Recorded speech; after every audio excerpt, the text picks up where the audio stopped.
Oke, selamat sore Pak Bambang. Wah, ini mumpung Sore. suasana agak dingin-dingin bagaimana gitu. Ya. Kita bisa sharing-sharing di sini. Oh ya Pak Bambang, ini mengenai tebing Alphard kan kita harus lebih bisa maju terus mengenai tebing Alphard. Amin, amin, Mas Fendi. Ya, Kita inilah. coba munculkan gagasan-gagasan baru lagi agar tebing Alphard lebih terkenal lagi gitu Pak.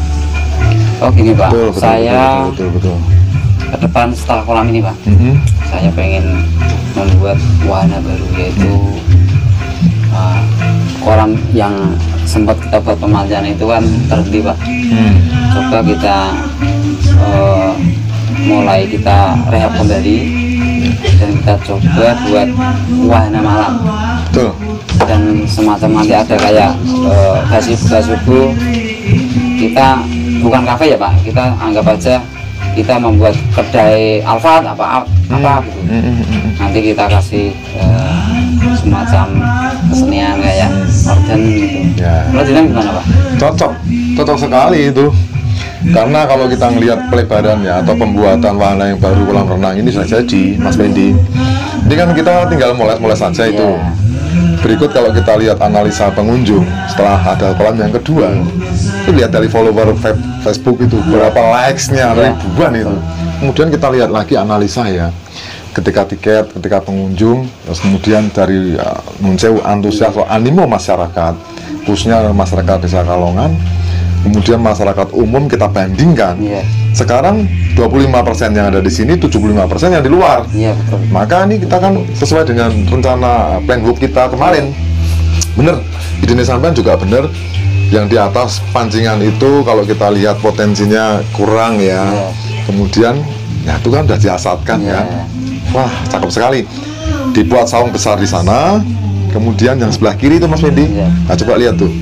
Nah, yang kiri itu nanti kasih lesehan kecil-kecil atau meja sekecil ini, ya kan, tempat duduk, lihat pemandangan di sana malam gemerlap, kasih lampu kayak kalau saya nih ya tak buat semacam kayak deso. Kan deso itu kayak gini, ada bambu yang dianyam, kemudian ada sentirnya, obor, lentera, sehingga temaram. Suasana temaram ini yang nanti paling kita bidik.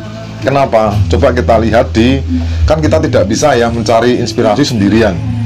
Kita di samping mencari inspirasi, kita juga membandingkan kompetitor wisata-wisata yang lain, kemudian ditambah dengan inspirasi kita. Seperti sampean tadi inspirasinya bagus itu, cakep. Nah, kita gabungkan, kita combine antara kompetitor dengan inspirasi kita. Kita ambil yang terbaik. Nilai pertama adalah 1.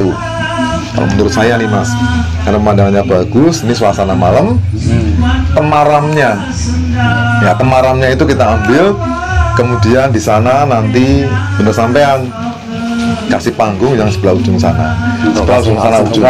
Ya, jadi di samping orang bisa minum, ya kemudian liatin dengerin musik organ tunggal atau kesenian, dia bisa melihat suasana malam di sebelah sana. Dan yang lebih menarik lagi ini Pak, cakep dari konsep kita.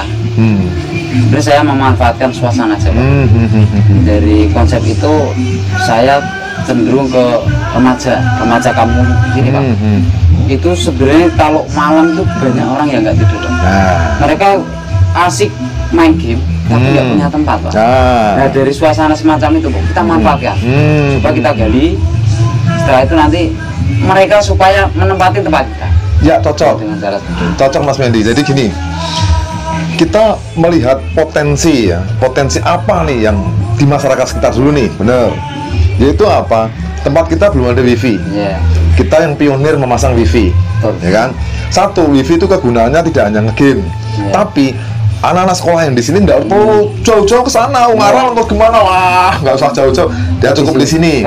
Karena kebutuhan pendidikan sekarang, pendidikan formal itu mulai dari SD sudah mulai mencari dari internet ini, gadget itu penting sekali. Nah satu lagi Mas Fendi tambahan, bisa memanfaatkan peluang bagi remaja atau lulusan yang mereka masih nganggur jadi kerja di sini. Cakep itu. Iya, jadi cakep.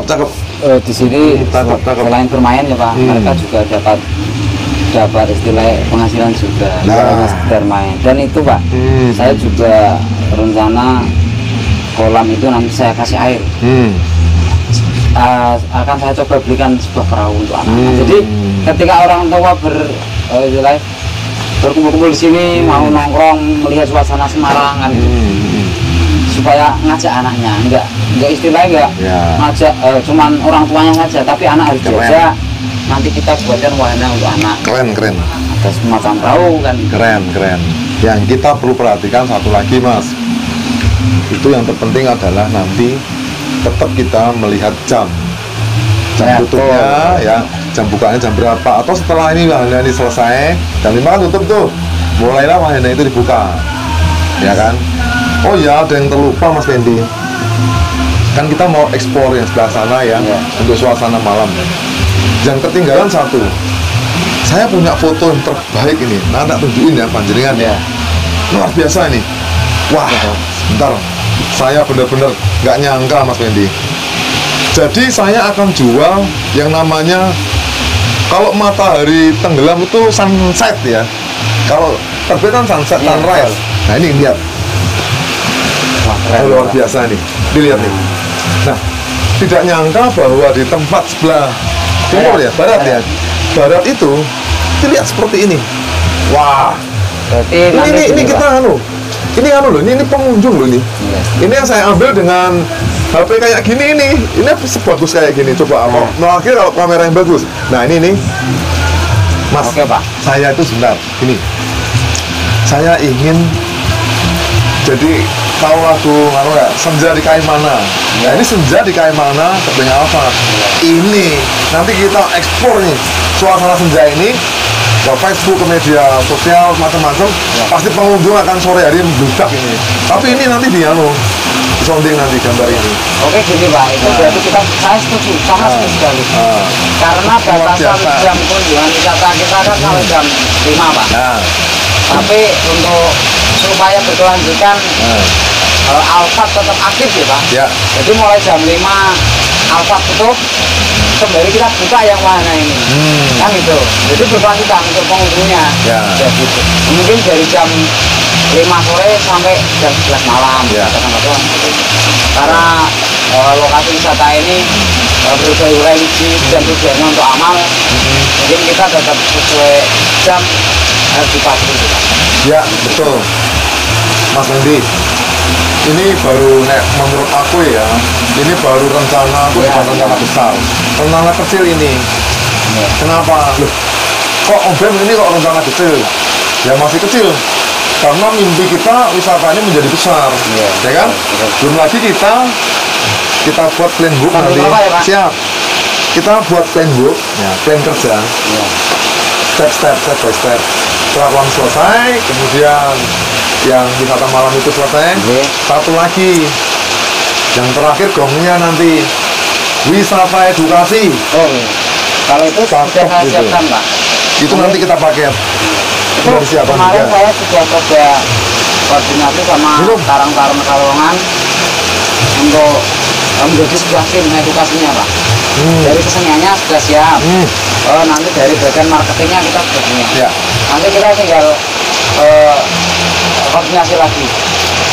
Mungkin, tapi itu rencana setelah wahana malam kita sudah jadi Pak. Banyak Mas, banyak di perusahaan-perusahaan, khususnya kalau kita membicarakan masalah pariwisata ya Mas. Lihat kita analisa, banyak wisata-wisata yang gede, wisata besar atau katakanlah high class yang tumbang. Kemudian yang menengah juga ada beberapa yang tumbang tanpa sebut kita namanya ya. Atau lagi, terus kita wisata apa? Katakanlah taruhlah kita wisata ekonomi. Tapi kita akan menjadi seperti mereka. Yang the big tadi, kenapa? Tahu nggak? Nanti kita berkolaborasi, kita buatkan sistem. Yaitu apa? Sistem marketingnya yang tidak mereka punya itu satu. Sebenarnya punya, tapi tak anggap nggak mempunyai.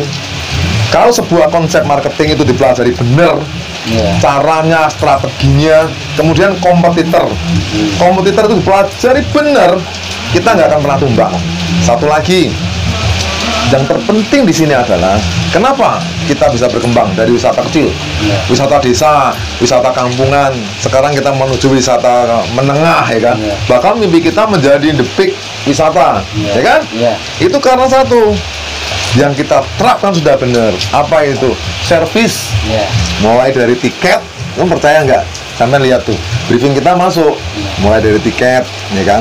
Kemudian dari karyawan, ya, dari kita semua yang mengelola, senyum, sapa, tawa itu harus itu. Tidak ada kata-kata menghardik. Contoh, ada sampah, Bu jangan dibuang di sini. Enggak lah seperti itu. Oh ya kita pungut.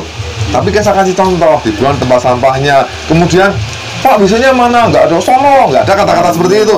Oh mari Bu, kita antar. Ada yang nyari anaknya, mau yang melayu ke sana kemari. Kita kan enggak, oh sana kali, enggak kan? Kita carikan. Terus satu lagi, kolam renang. Begitu dibuka, mereka renang segala macam. Di situ ada sampah, ada makan di situ. Kita enggak, kita serok itu tiap hari. Karena apa? Briefing kita masuk ke karyawannya. Mereka melakukan seperti itu. Kalau mereka nggak melakukan, ya kita sendiri yang melakukan kan? Sehingga seperti itu, kekeluargaan familiar direkam. Kalau di wisata lain, begitu masuk diamatin, takut-takut ngambil kembang, ngambil bunga, ya kan? Kita enggak ngambil bunga, mana Bu yang pengen? Kita kasih malah, nggak ada yang dijual, ya kan? Kemarin sempat kita Pak, pas waktu kita ke Magelang, luar biasa. Taman Bunga Diwari kalau tidak salah juga. Sempat waktu itu saya melihat salah satu pengunjung mungkin senang dengan bunganya. Ya. Ketika mereka, ya sebenarnya nggak nyuri, mau pengen bunga kan gitu. Ambil dikit, itu didenda loh Pak. Denda satu ya? bunga 10.000. Ada tulisannya itu? Ada tulisan dipajang di situ. Enggak lah kita. Cuman kalau saya, kalau ini pas musim bunga ya Pak, kalau ada ibu-ibu senang bunga, malah dikasih. Kalau kita kan dikasih Pak, Iya. bukan disuruh beli atau apalagi denda, jangan sampai. Jangan sampai. Nah itu kelebihan kita Mas Fendi. Itu kelebihan. Jadi kelebihan inilah yang harus kita gali. Kita perlu juga kan, bahkan kita sudah melakukan contoh, kita kemana ke wisata A, B, C, D, bahkan kita secara rutin kan, apa toh kekurangan di sana, apa toh kelebihan di sana. Nah itu mesti harus kita menjadikan learning, pelajaran buat kita, experience buat kita ya, pengalaman-pengalaman itu camkan di sini terus, praktekkan di sini terus, insya Allah lah. Yang tidak kalah pentingnya adalah semangatnya itu. Oke Pak. Kan? Karena waktu sudah sore, kebetulan saya nanti dapat undangan dari Pak Lurah. Dengan acara kemana ini Pak? Ada acara saya, ada dengan teman-teman di KPU. Ya siap. Direk ya Pak. Pak. Sampai ketemu siap. Besok lagi. Thank you Mas Medi, nanti kita diskusi lagi. Siap. Maju terus ya. Jangan sampai pernah menyerah. Yang penting semangat gitu kan. Siap. Punya misi besar. Thank you. Siap. Next time ketemu lagi. Siap.